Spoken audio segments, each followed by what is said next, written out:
October 5th, 1995. It was lunchtime in the library when Stephen O'Brien, who ran down from the reference library in excitement, said, "Did you hear about Heaney?" I couldn't believe the news. I phoned home to check with Catherine, but she was out. I found our neighbour, Nora Stack, Paul Durkin's cousin from County Mayo, but she hadn't been listening to the radio. I went downstairs to the lending section to look at his books. Sure enough, we had Death of a Naturalist, North, Seeing Things, Station Island, and Wintering Out on the shelves. I placed them all on a display shelf after Bernard Cotter from the Torytop Road Library phoned to confirm the brilliant news. I phoned Pat Cotter at Waterstones. He was as jubilant as myself and as disbelieving. "Are you sure? Are you sure?" "Yes, Jesus." The first person I could share the news with at the front desk was Eamon Corcoran, the old Republican activist who walked into the library at 2:15. "Did you hear about Heaney?" "Dear God, not another dead poet. So soon after Sean Dunn." No, it's Heaney. Heaney, he's won the Nobel Prize." Eamon was stunned. Tears of Irish Republican pride welled up in his eyes and began to roll down his cheeks. He took off his trilby and bowed to me in admiration of all poets. "It's a great day for Ireland," he said, filled with emotion. "A great day. God bless them Swedes." I was overcome and began to cry with Eamon. Library customers looked on in pity. We didn't care. It was a great day for Ireland. It was a joy to be alive on such a day. Thank God we'd lived long enough to see this happen 70 years after Yeats's Nobel. But Yeats was one of the gentry. Today an ordinary Irishman, no better than ourselves, has won the prize.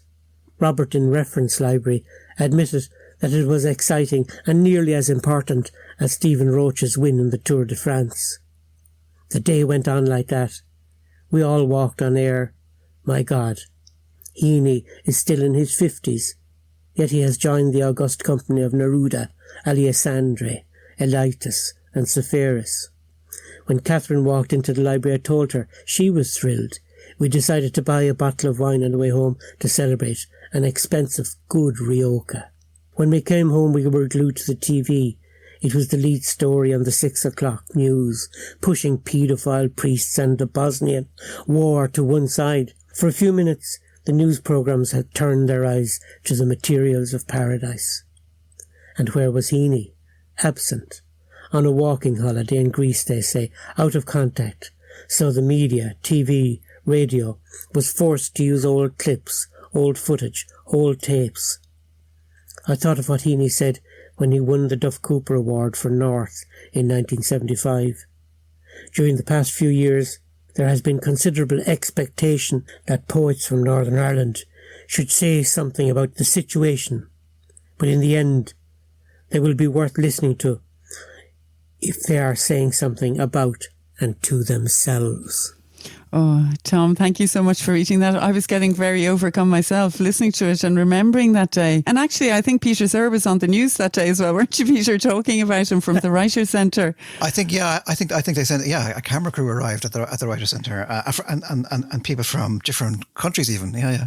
I know, because Heaney was away, wise man that he was. But anyway, that was Tom McCarthy reading an excerpt from his journals just published by Gallery Press. It's called Poetry, Memory and the Party, 1974 to 2014. It's a poet's life full of excitement, as you just heard there. Travels, literary encounters, successes and frustrations, it has to be said, which traverse 40 years while also including the politics of Ireland unfolding during this time. So Tom McCarthy was born in Cappoquin, County Waterford in 1954. He was educated at the local Convent of Mercy and at UCC, University College Cork. He was a fellow at the International Writing Programme in Iowa from 1978 to 1979, and he's worked at Cork City Libraries until 2014. Tom has published 10 collections of poetry, including The Sorrow Garden, which came out in 1981. The Last Geraldine Officer came out in 2009, as well as 2 novels and 2 books of non-fiction. He's been praised highly from many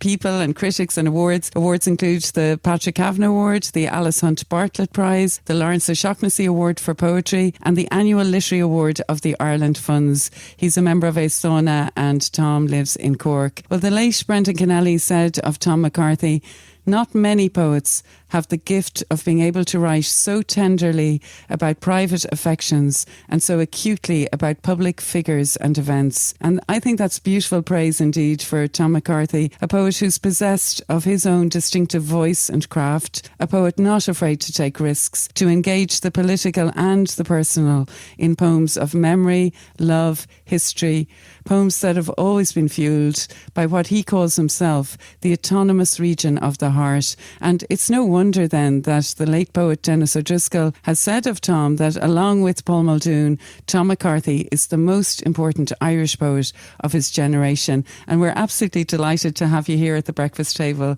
this morning, Tom. You're very, very welcome. Thanks very much. It's great to be here. So, Tom, I think just to start off with, I wanted to ask you about the whole idea of literary diaries. I mean, there's lots of fine examples that we could think of, Pepys or Alan Bennett or Virginia Woolf, and you yourself mentioned in the journals the ones that you've been reading over 40 years, Stephen Spender's journals, Evelyn Waugh's, Noel Cowher's, just to name some of them. So you obviously have a huge interest in reading them. And I can understand why, because I suppose writers' diaries have a strange compulsiveness to them. You keep reading to see what's in the next entry. You kind of get sucked into the life that's described. And it got me thinking as I was reading your own journals, I mean, is the diary a place of untrammeled or unbuttoned truth? Is it a refuge? Is it a way of explaining the world to yourself or yourself to the world? I mean, I suppose I'm wondering, what makes somebody write diaries for 40 years? Are they for yourself? And did you think at the time you were writing them that ultimately they'd be published? I definitely didn't think they'd be published in book form. I thought they might be published in extracts now and again. I'll tell you, when I was a student at UCC, I loved André Gide's diaries, which I think are wonderful diaries. But Gide said something very interesting in his diaries. He says that over time, the pattern of our life doesn't lie. It really doesn't matter what we're writing in the diaries. It's at the end, laid out all together. There's a kind of truth in them. And the truth is in the kind of life revealed, It doesn't really matter whether it's self-conscious or unself-consciously written. Just the life laid bare over so many years has an integrity that is just unassailable, But there was another more immediate reason why I started keeping them when I was a student and a student poet. And that was, I remember receiving the first editions of those Honest Ulstermans from Belfast. And it really impressed me that in every quarterly there were little diary accounts of what had been going on in Belfast, and sometimes with photographs of readings by Jimmy Simmons and Seamus Heaney and Michael Longley. And, I remember saying to, I'm sure it was probably Theo Dorgan or maybe even Patrick Crotty, nobody is recording what we're saying, and nobody will ever know anything that happened here in UCC in the campus. They'll never know about the readings we organised, the workshops we gave. They'll know nothing about us because nobody is creating any kind of record. And I meant just at that time, I suppose I was hoping we'd have some kind of a magazine. We might put out a magazine of some kind, which would maybe on a yearly basis have a sort of an account of the year as it happened, so that we could give an account of ourselves. It wasn't important that we felt important or unimportant. It was just that there was some account of ourselves. Well, Tom, the journals start in 1974 on January the 4th. I loved the opening. I was immediately drawn in. You're at the young Thomas. You're 19 years of age. You're going to be 20 on March the 6th of that year. It's nearly your birthday, Tom. The journals begin with a westerly wind rattling the shutters of Glenchallan House in West Waterford, rattling away. And it's, for our listeners, that's the home of Dennis H. Fitzgerald, the Brigadier, a grandson grandson of the Duke of Leinster, and you're attending his Victorian gardens and you're staying in his house at weekends, and you say, here in the kitchen, the 10 o'clock pips from the BBC coming from the Brigadier's Hacker Radio are my sole companions. So you've set an amazing scene.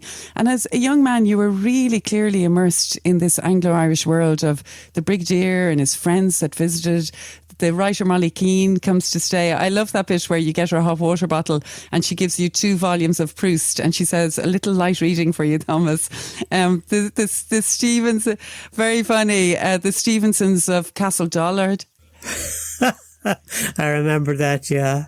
And of course she was reading Proust in the original French because she read and spoke French, which of course I didn't, you know. There's great humour in the diaries as well. But then I loved all the flurry of people arriving, like the Stevensons of Castle Dollard, Mrs. Merrill of Villierstown Rectory. Then you had... whose husband had been the American ambassador in Hungary during the Hungarian uprising of 56, yeah. I mean, just amazing. And Claude Coburn, of course, and his wife. And then you have the Brigadier returning from London and he's full of gossip about Conservative Party gossip and the luncheons. And so there's picnics. Oh, I loved the martinis. And, you know, you're having snacks in the drawing room beneath the beautiful portrait of Lady Inez Fitzgerald, yeah. It just sounded, his mother, yeah. It just sounded beautiful. But who was the Tatler Beauty of the Year in 1899. I know, but you really give a sense of that. And so I was just wondering, how did you come to know the Brigadier and to work in his gardens? And you become his friend, but you also become friend to the guests as well. It's totally like the currency was flowers. The currency was, I just knew about growing flowers, planting flowers, taking cuttings, tending to flowers, which I'd learned, a skill that I'd learned in my grandmother's backyard. She had hundreds of all kinds of geraniums. She was blind, so geraniums were very important to her because of the texture of the leaf and the smells. So I'd learned early on, maybe at the age of 6 and 7, how to tend to flowers and things. And then I'd started working in the garden, originally in a garden near Cappoquin called Tivoli House Gardens, where Americans, Hallamores, had come to live. They'd leased the house for 20 years from Sir Richard Keane. And it was really in their garden. Their head gardener was Michael Phelan. I always remember Michael sort of pruning roses and pruning rambler roses, which he hated, which are difficult to kind of control and to make beautiful. But he'd be up on the ladder singing the green, green grass of home. He was always singing Tom Jones songs. But he was a very good gardener, actually, and he taught me a lot. So my brother Michael was already gardening in the Brigadier's garden, and he went back to Cork he was training to be a radio officer. So he said to me, look, would you mind doing the garden for me? I'm gone out of here. So I just took over the garden and the Brigadier. And in a way, the Brigadier didn't realise what he was taking into his house. He was basically taking in somebody who would take control of the whole thing, not just the garden. But everything, you know. Yeah, I know, that's so true. But at one point as well, you say that it was a physical place, but it's also a metaphor for an inner place, the place where the poems get written. Oh, definitely. It became my key place for the poems. Like the desk, I had the oak desk, which I still have, actually. I originally lived in the coachman's annex to the house, which was beside the stables. And I had a lovely room there, and it stayed as my library actually for years and years. I remember then one winter, must have been the winter after I started the diaries, I wrote to the Brigadier in London. I said, look, it's a bit too cold in the coachman's house. I'm moving into the main house. I've taken over the bedroom across from yours. So he wrote back. He could do nothing about it. He said, that's very fine, Thomas. Of course. I was very cheeky. You're very cheeky, Thomas. Yeah, you dead right as well. I think I would have done the same thing. I was thinking because, you know, the diaries opened in 74, and that was a very tough... It was a sinister political time in Ireland in the 70s. People have forgotten. I mean, the year your diaries begin... Sure, I mean, the year your diaries begin was also, it was the year of the Dublin bombs, the Northern Ireland executive collapses, the Troubles, so-called, are in full swing. And throughout the diaries too, I mean, just because there's an ongoing fear that the Brigadier might himself be attacked or murdered, or his house burnt down by the... Murdered, yeah. He was warned, actually, several times by the superintendent from Dungarvan, that he was a target. And he, used to eventually, particularly a few years later, the sinister years went on for a long time in Ireland. People tend to forget that now. The sinister years went on from the early 70s well into the late 80s. I mean, in the early 80s, because of the tension created by the hunger strikers, he used to sleep with his Purdy shotgun by his bedside, loaded and ready to fire if they came for him. It's scary, isn't it? And Molly Keane as well was worried, wasn't she, Tom? Did you say that? Yeah. She was. But Molly was kind of incredibly innocent politically. She had no idea. She had almost no idea of the political realities, Yeah. She just knew how to survive elliptically in Ireland, as Elizabeth Bowen would say, kind of semi-detached from Ireland and its histories. And that's how she lived, Yeah. But to just get back, Peter was speaking to you earlier about the idea of diaries, and a writer's diary is a portrait of the writer, but it's also a portrait of the literary milieu that they inhabit. And your milieu in the early parts of the journals is that of UCC. You're a student of John Montague and Sean Lucy. Yeah. But it's an intense, exciting time as you emerge as a poet, a student poet, as you said earlier, surrounded by fellow young poets and students like Theo Dorgan, Patrick Cotter, Sean Dunn. And I loved the kind of sense of you're all jostling to write, to get published. There's a healthy sense of rivalry, of jockeying for positions. It's frustrating, but it's exciting and inspiring. But also it was a jockeying to get Montague's favour, a jockeying to make sure that Montague thought we were the best in the neighbourhood, And if Montague said we were the best, well then that was accepted. You must be the best, Montague said that. But at the same time, I had a funny kind of relationship with Montague in that I didn't want his help. Yeah. It was really funny. Like he was very generous to us. His house, the house that he and Evelyn had in 25 Grattan Hill near the railway station in Cork City, like it was open house. They were so generous, and Evelyn was so generous too, to all the young students who would constantly come banging on their doors all times of day and night, in trouble or looking for food really sometimes.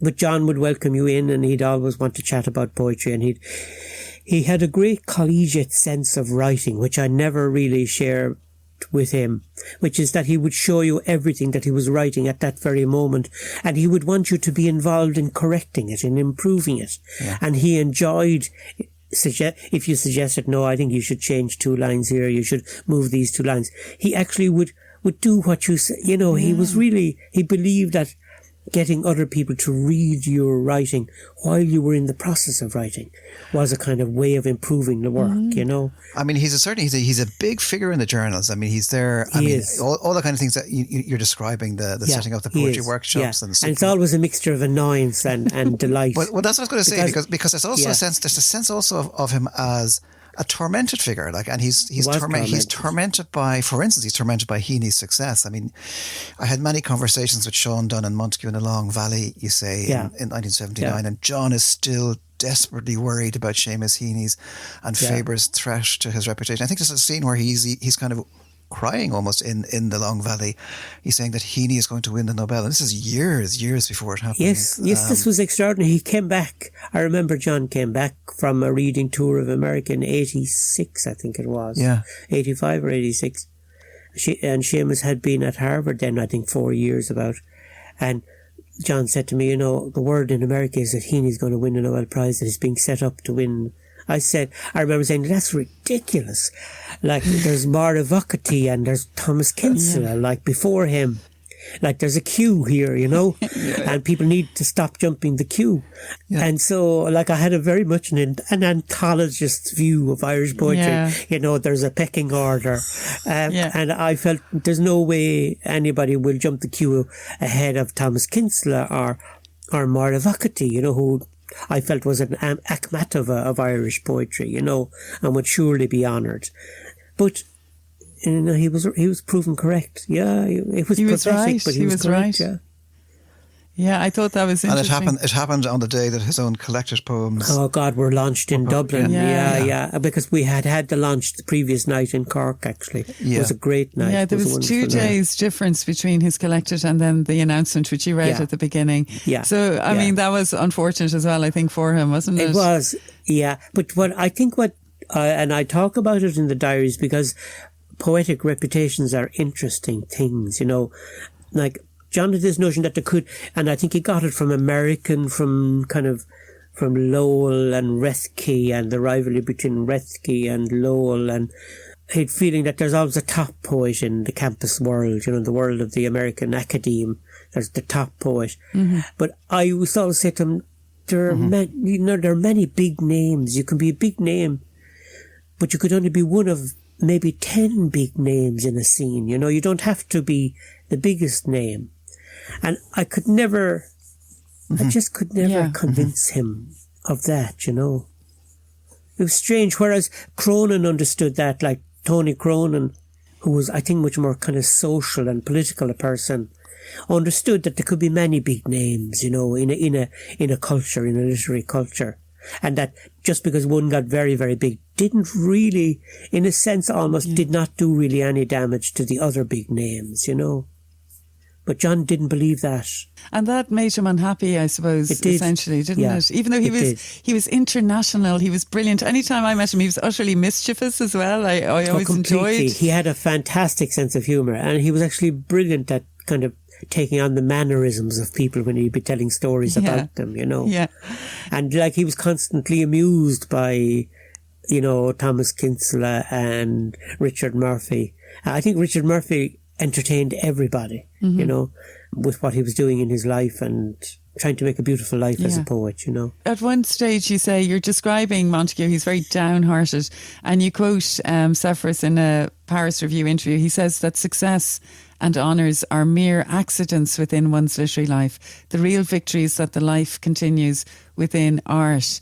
I thought that was really wise. Do you still agree with that, Tom? 100%. Yeah. Nothing has ever happened, and I've read nothing that would change that perspective. Yeah. Like the art in your life is the centre of your life.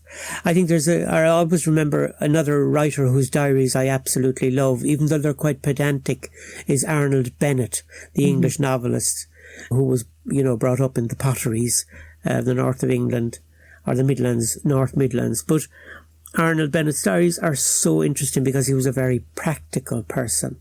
And in his late 30s, Arnold Bennett talks about, I've just received the latest issue of the Westminster Gazette. I have a very good story. My name does not appear on the cover. And lots of other people who I consider minor, their names are on the cover of the magazine. He said, and then I find myself feeling envious of these younger writers who are getting, and then he says, I stop myself because literary envy is a form of cannibalism. You can't want your own life and somebody else's life as well. If you're a writer, the life that's creating the writing, the poetry and the prose is your life. No other life can create that work. And Bennett knew that, Going back to your own work and life, back in 1977, you win the Patrick Kavanagh Award, which is judged by John McGahern and Seamus Heaney, and that's a big deal. And we write poetry to be noticed, to become visible. Quite suddenly, I'm visible, you say. My photograph is in every national paper. It's unreal. I mean, it's kind of funny to think, because that changed things dramatically for you, but also maybe it was a time when poets maybe could get noticed. I think it's a bit harder now in a way, but that sense of visibility and... you had lots more successes too. You were a fellow of the famous writing program the International Writing Program in Iowa in 78, 79. Well, all that was caused by the publicity around the Kavanagh Award that year. The American ambassador noticed the Kavanagh Award, noticed my name, and then noticed and had cut it out of the Irish Times, Evan Boland's review of the first book that won the Kavanagh Award, the first convention, and he contacted me. I remember getting that phone call at the lending desk of the library, and I thought the City Hall telephonist was joking, She said the American ambassador is on the phone, wishes to speak to you. And I was kind of mocking her down the phone, and the ambassador came on. I had to start all over again. to take the phone call. It was kind of unreal. Those were unreal years, but they were unreal in a nice way, where you feel a kind of a very strong wind had suddenly blown into your sails, and you were actually being carried along. You know, it was, I think, a fantastic feeling. And Iowa was an exciting time for you too, wasn't it? Iowa was amazing because of the people I met there. You know, not just Marvin Bell, who was who had just published Stars Which See, Stars Which Do Not See, that incredible collection of poems. Just beautiful poems. Yeah. Every poem in that book is special. Beautiful lyrics. But typical watertight Iowa workshop poems, you know. But Bill Meredith and people like that, W.S. Merwin, even Ahmed Fez, the great Urdu poet, Fez, who wrote in Urdu. When he was actually a colonel in the British Indian Army during the war, and at the general's dinner party, the wife of the general said, "Colonel Fez, I hear you're a poet, and could you read us some of your poems after dinner?" And he said, "Ma'am, I'm afraid I write in Urdu." And there was silence at the dinner table, and she said, "Good God, I wish people wrote in English. It would be so much more convenient for everybody." She said, that was a sort of poor Fez's encounter with British civilization, but and its primacy in the world. And Ai Ching, the beautiful Chinese poet I met there too. Ai Ching was a great friend of Hualing Nie, who was a co-director of the Iowa program at that stage. Oh wow! It sounds like it was a brilliant time. I loved it. It was brilliant because I was young, you know. Yeah. It was like, I think every time is brilliant if you're suddenly thrown into a milieu, an exotic milieu, and you're only 24, you know. I remember that myself, starting off, the energy and the excitement and the buzz, you know, when things are happening. It's great to be young and to have the energy and to be able to go there and be free of commitments to do something like that. It's brilliant. But I think it's important that people know that you can grow old too and still think it's fabulous. Yeah, exactly. To be involved in the writing world and involved in the publishing world. Yeah, and Tom, still get excited if a poem is published, or if you feel you might have got there on a poem. I do think I still get excited. Otherwise, there'd be no point doing it. I think you have to have that excitement.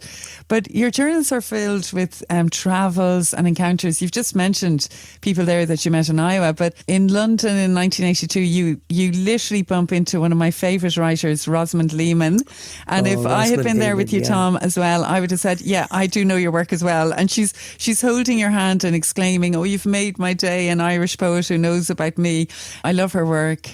She held my hand as we walked through the squares of South Kensington. Wow. And then she came to her car, and there was a parking fine, a notice of a fine on her car. And she was fuming, and she gave out to Adrian. Adrian at the time was on Chelsea Council, Adrian Fitzgerald, who was the Brigadier's godson. I was wondering who he was. He's now Sir Adrian. He's the Knight of Kerry, the 26th Knight of Kerry, I think. Sir Adrian Fitzgerald, he's a baronet as well. In fact, I was on the phone to him the other day. Adrian. And what was she like, Rosamund Lehman? Did you get to have a bit of a chat with her along the way? Yeah, she was totally charming. Like, she turned on the charm. She was just talking about how wonderful it is to be a poet. You know, she was just saying how wonderful it is to be a poet. Marvellous it is to be an Irish poet. You know, she had this kind of romantic notion of the Irish poet, which certainly a certain generation of English people did. Yeah, there was Hugo Williams. There was Vincent Buckley, which I was interested in because I went out to Australia myself. Vincent came to stay with me in Cork. Yeah, Vincent, who was hero worshipped Thomas Kinsella, I think, and had an extraordinary instinctive as well as a learned understanding of what Kinsella was doing in terms of language and philosophy, you know, that kind of late Monkey Catholic existentialism, the darkness, you know, which I couldn't get into, you know, the way Vincent could. Yeah, because when I went to Australia that time for the prize that they initiated after his death, I met his widow, Penny, but I never met him, and I always wanted to meet him because I'd read his poetry. So it's great to encounter people that you'd always wanted to meet in your journals as well, Tom. And then there's Paddy Galvin, who I know you're passionate about as a person and a poet. Yeah. There was... would you like to talk about him a little bit, Tom? Well, he was just a beautiful person. He just was. he was as cool and chilled as Montague was anxious. Like, he was just like totally chilled about other people being famous and him not being so famous, because he was just so sure of the purpose of his poetry and his writing. He was a deeply committed socialist. You know, he believed in the international front that writing presented to the world, and he felt that writers were in the vanguard of kind of the ultimate journey of political justice. You know, he had that incredible political belief in the virtue of a poet's life, you know, and never lost that. Tom, another point entirely. I mean, you know, you left UCC, you took a job at Cork City Libraries, and you were there until 2014. But there's also there's an ongoing concern. I mean, there's financial concerns. For instance, you win an award and you can buy a kitchen table. At one point, you have to sell beloved books to get through kind of a hard time, and it's just there's a kind of current of this of difficulty and poverty need is something that you knew well, and you say a number of things about that.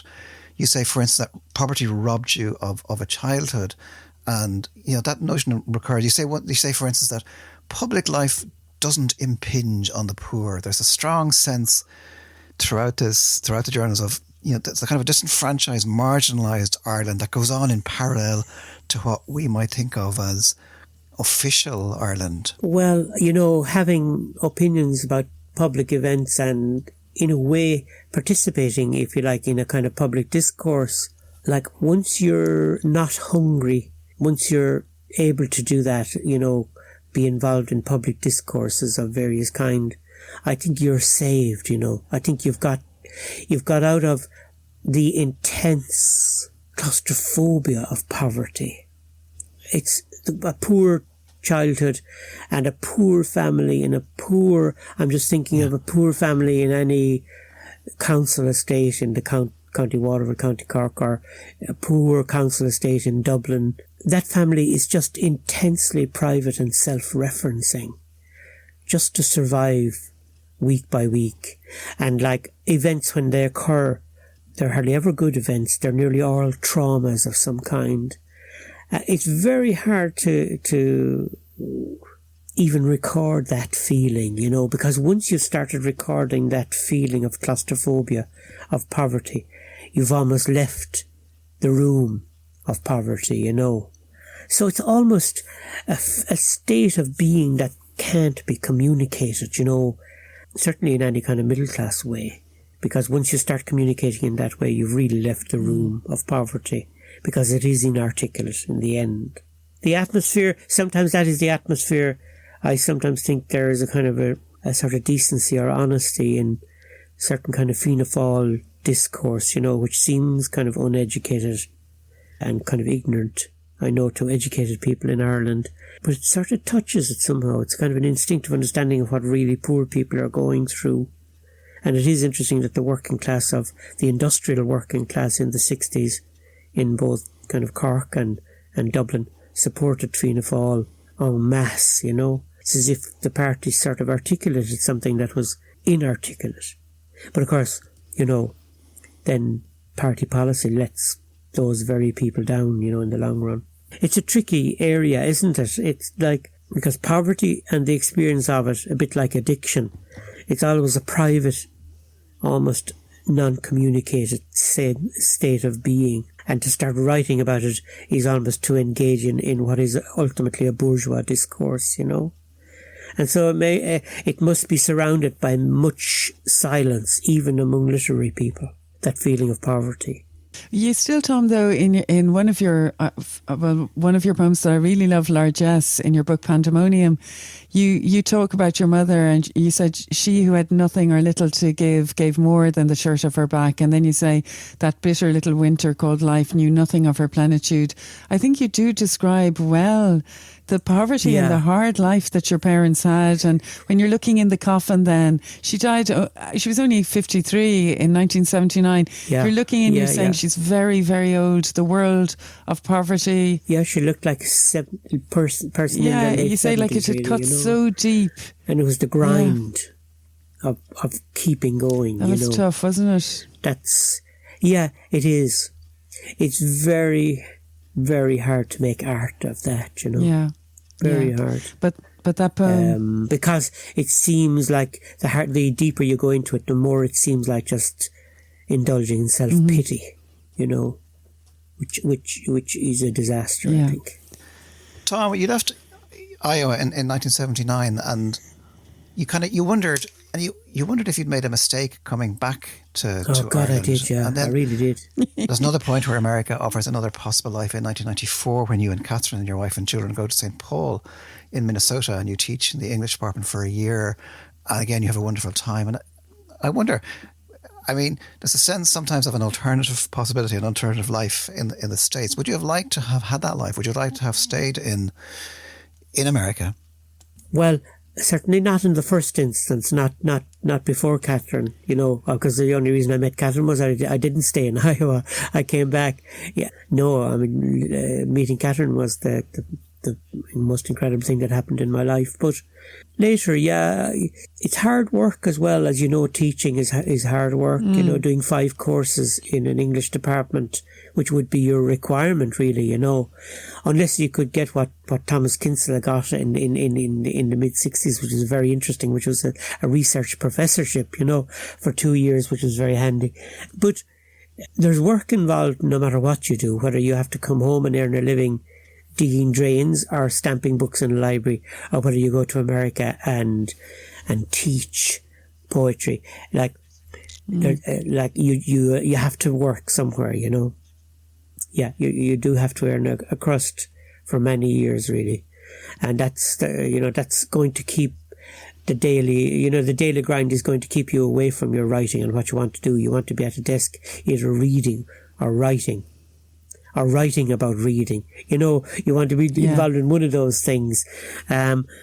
So there's no way of avoiding it. So whether I had stayed in America at any point or come home at any point, I don't think in the end it would have made any great difference, really. Because, you know, as Spike Milligan was asked, like, why he was born in India, he said he wanted to be near his mother. So it is with the poet, you know. The poet is where the creativity and the creation is going to occur. The poet at a desk, or, you know, with a notebook anyway in hand. And you're never going to escape from that condition, you know. It's nice, Tom, as well, the way you really give a sense in your journals about how important Catherine is to you. She's kind of a kindred spirit, and you celebrate her successes as well, because she published fine stories, she won prizes. So she really is the best thing that happened to you. Oh yeah, and if I didn't, you'd never know she had won those things. Because, like, she's... listen, this is an entirely different programme, but why do brilliant women want to hide themselves away is one of the great mysteries. It's one of the great mysteries. She's an incredibly talented writer. She published some amazing stories and wrote more even, and then put it all away. I don't know why. Yeah. I'm hoping they might. Yeah, it would be fantastic. Yeah, well, maybe they might appear again, Tom. That would be lovely. That would be brilliant. I'd love to read them.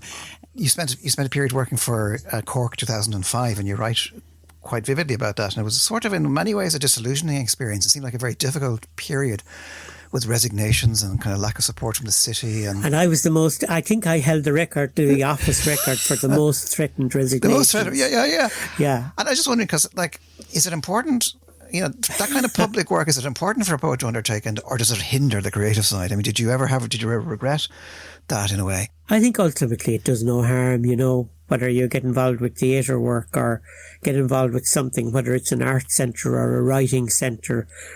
I think it's good to be engaged. I think it lightens your own prose, certainly. It probably makes your own poems skip more intensely as well, because you're getting tensions that are coming in from outside. I mean, Cork 2005, I had absolutely no experience of arts administration. I had no idea what the consequences of rejecting large numbers of project proposals from artists and artistic community would mean. So, you know, people who work so hard to create a proposal, write a proposal, spend both money and time doing it. And then at the end of the day, you know that the budget and the time constraints mean that you're going to reject 95% of all the proposals that will come in. Oh, the negativity, I just didn't know how to cope with the negativity at all. I'd never experienced it before. In fact, I think in my life I had avoided it completely. So it was the first time on a daily basis, working probably 16 hours a day, I would say, 6 days a week, because you were never free. Yeah. I had to cope with the stress of arts administration. Just related to that, Tom, I mean, because obviously you spent your life in Cork and you write about Cork, and you sometimes feel that, for instance, the poets based in Cork don't have an audience in Dublin, and maybe that's true the other way around. So the local, I suppose, versus the national plays a part in your thinking. I mean, at the same time, you say that it's important to stay engaged in a national conversation. Definitely important, particularly for poets who don't live in Dublin. It's important to stay just engaged in the national conversation, right. As I think in a small country, whether it's Ireland or Greece, like there must be an abiding national conversation that advances the civilization, decade after decade. And it's really important to try and contribute in some small way to that national conversation. Cork is very interesting. I talk like a Cork man now, but I'm actually a Waterford man. I know, yeah. I'm from Waterford. Like myself, Tom. Yeah, exactly. We're Dayshocks, really. Yeah. And Waterford is still the team I would support. But what used to intrigue me and infuriate me was the kind of relationship between Cork and Dublin. It was a sort of big brother, little brother relationship a lot of the time. And it was a huge problem when we were trying to articulate Cork 2005, European Capital of Culture, on a kind of a national scale, because we'd inevitably run into the kind of local chauvinism versus perceptions which were national of the city of Cork and how it operates. But, I mean, as I know from reading history, like, that difficult relationship between Cork and Dublin goes back probably to the 1600s, and the pretender to the English throne, Perkin Warbeck, who was adopted in Cork, and that was when the Dublin authorities started calling Cork Rebel Cork, That's the origin of it. And that discourse has never changed in 400 years. It has never changed. And that feeling, I'll always remember when I was only about a week in the Cork 2005 office when I got a phone call from the sports department of RTE. And this irate sports journalist in RTE said to me, I've just been reading this new book called 100 National Titles, and it claims that Cork teams have won 100 titles in all the codes in GA sport. We've been looking at that here in the sports department. We can only count 92 titles for Cork. Where are you getting this 100 titles? And I said to him, do you know what? I have absolutely no interest in sport. Maybe I could put you on to somebody who has an interest in sport. But I said I wouldn't worry too much about it if I was you.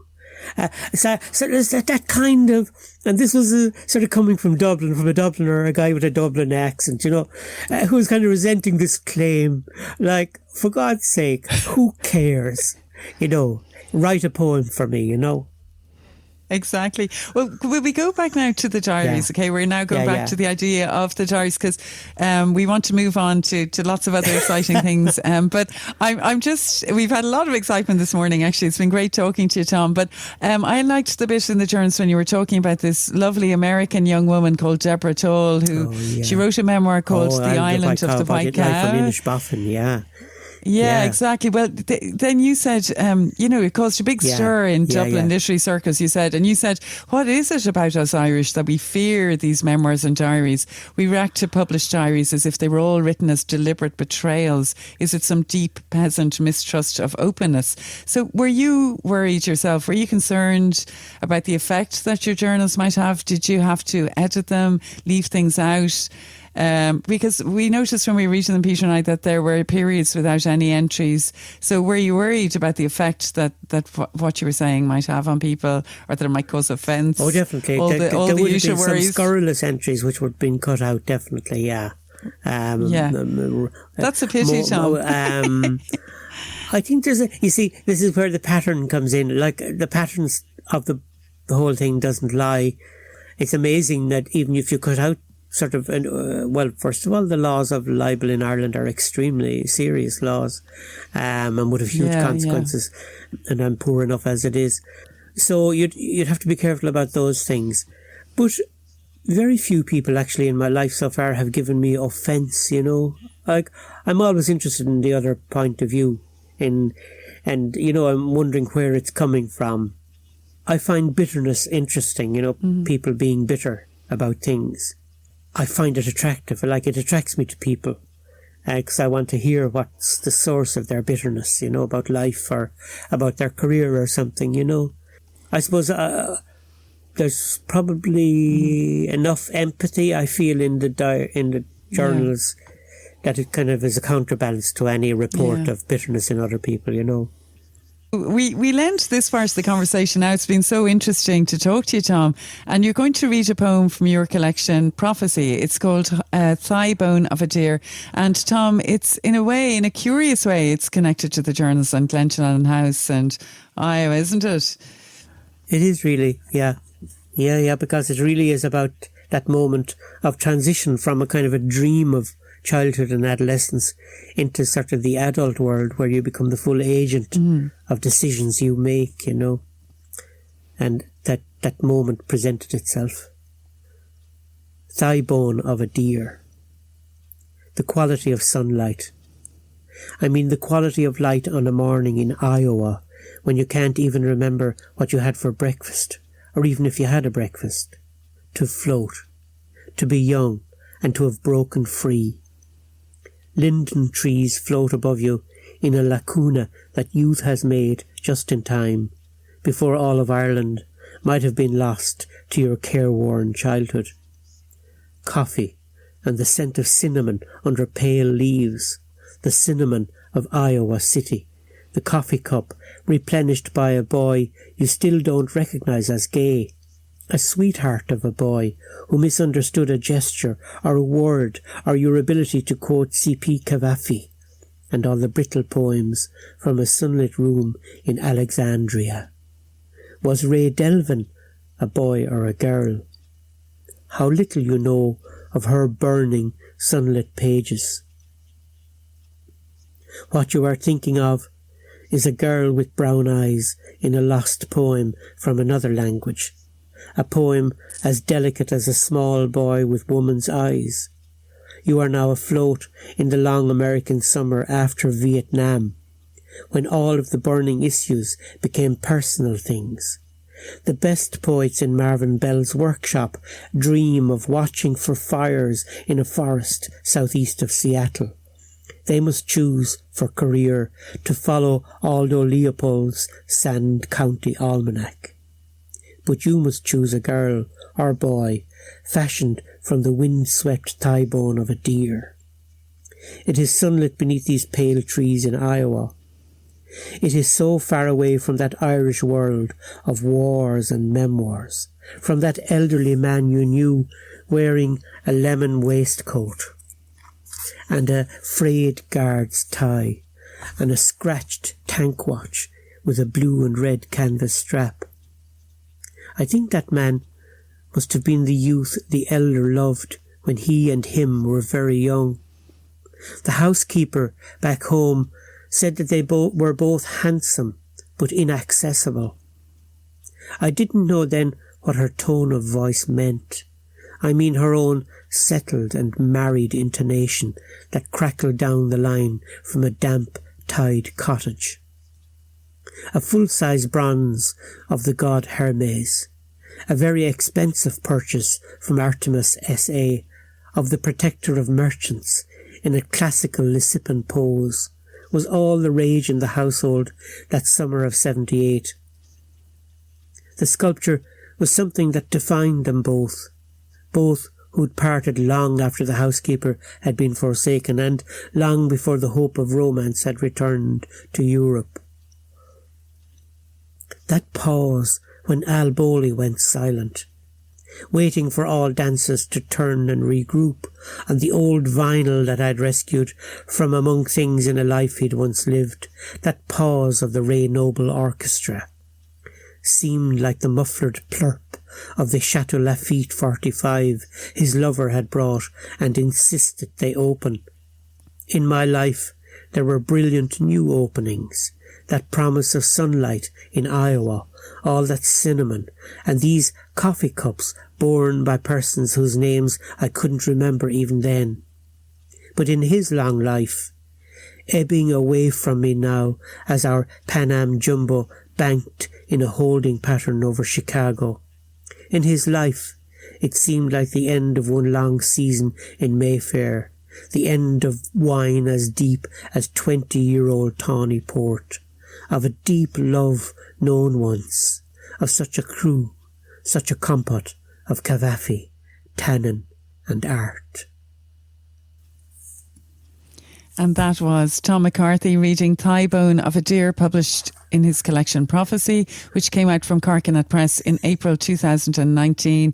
And that feeling of youth and being free really, I think, links in very well with the Toaster Challenge. Tom has chosen a book which he read 5 times since 1980. He began reading it when he was 26, I think.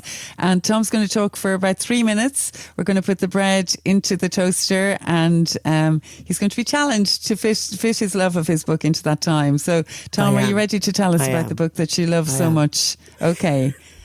We're going to put the toast down. 1, 2, 3, and go. Off you go. The book I've chosen is a book I absolutely love. It's called Young in the 20s, a chapter of autobiography by Ethel Mannon.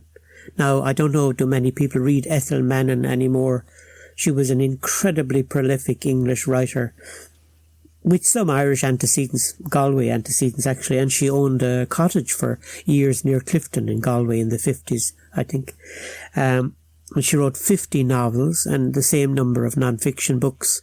Many people will probably know, older generation people will know her beautiful novel, Late Have I Loved Thee, which is about the conversion of a person to Catholicism. She also wrote wonderful non-fiction books like South to Samarkand, and one of her last books, The Lovely Land, the Hashemite Kingdom of Jordan, in 1965. But Young in the 20s is the beauty of a book. It's really the story of her youth in the 20s. And let me begin with herself and her own words.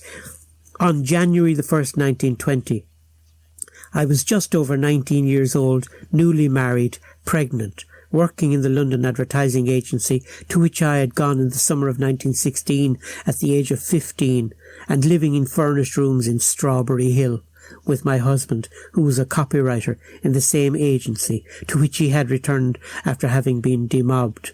Whatever was happening in this brand new decade, I was not much interested in it, being too busy living my life.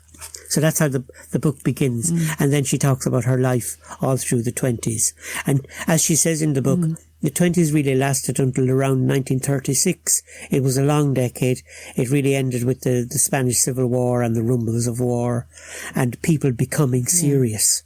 But she felt that for about 15 years, the 1920s world wasn't serious, it was gay. And she writes about the great aesthetic excitement of the 30s was undoubtedly the Diaghilev Ballet. But I want to write here, she says in her book, about something else. I'm concerned here only to present the general scene. This 20s scene was dominated by dancing. Tea dances and dinner dances, the nightclubs and the late-night restaurants with floor shows, the jazz craze, Paul Whiteman's band, the Hammersmith Palais de Danse, Prince's in Piccadilly, the Criterion Roof, Romano's in the Strand, the Savoy. It was very smart to dance at the Savoy after a theatre between courses of supper. You danced whenever and wherever you could, and it was not all Charleston. For one thing, this did not reach us from America until 1925, and for another, when it did, Although we often Charlestoned, it was fun. Very often in the places we frequented, there simply was not sufficient floor space for such a kicking up of heels, such a throwing out of legs, for the sheer energetic athleticism of it all. So that's the 1920s wow. Yeah. for her, the dancing, and then the reading Virginia Woolf. Noticing but not quite reading Ulysses by James Joyce. Like there were authors whose books she bought and she didn't quite read. She wasn't ready to read them, including Aldous Huxley, Chrome, Yellow, and all those novels of the 1920s from Huxley. So there was Russian ballet. There was basically dancing the Charleston. There was travel. Air travel, her first flight as a young mother with her daughter from Croydon to Paris, Croydon Airport, which was the kind of original airport that they all used. And so flying abroad was such a fun thing. And just going abroad, going just by ship to Dieppe and spending one night in Dieppe, or going to Bologna just for a night and spending a night in there just to send some letters home from abroad. The whole idea was to be abroad. It was sort of really almost, I think, what we're going to experience again in the 2020s. The 1920s had been delayed to some extent also by a great pandemic, the Spanish flu, just as we have been delayed in our 2020s by the COVID epidemic. And I feel when the 20s get going, it's going to be fantastic for us as well. They're going to be roaring, Tom, aren't they? The roaring 20s. We definitely will. So a very prophetic book then, isn't it? As we're heading into young in the 20s. Yeah. Yeah. I really want to read it, Tom, and thank you so much for that. We've been very privileged this morning to have Tom McCarthy in at our breakfast table talking about his recently published journals, Poetry, Memory and the Party, 1974 to 2014, published by Gallery Press, and just speaking there about Young in the 20s by Ethel Mannon. We'll all be going out to try and find that book, Tom, and details of all the books will be available on our website, booksforbreakfast.buzzsprout.com. Thank you very much, Tom McCarthy, for coming in. I think we've reached the end of our Books for Breakfast podcast this morning. I'm definitely rushing off to have more coffee, and I'm Enda Wiley, and I have Peter Sirr here with me. And Peter, would you like to tell everyone about the details of the podcast if they'd like to listen again? Well, you can subscribe at all the usual sources, Google and Apple and so on. And if you want to check out the notes that go along with this podcast, you can go to booksforbreakfast.buzzsprout.com. And so we'll be back again. We'll have the toast on, we'll have the kettle boiling, we will have more books to discuss, and we're looking forward to having you here. So goodbye, everybody. Goodbye.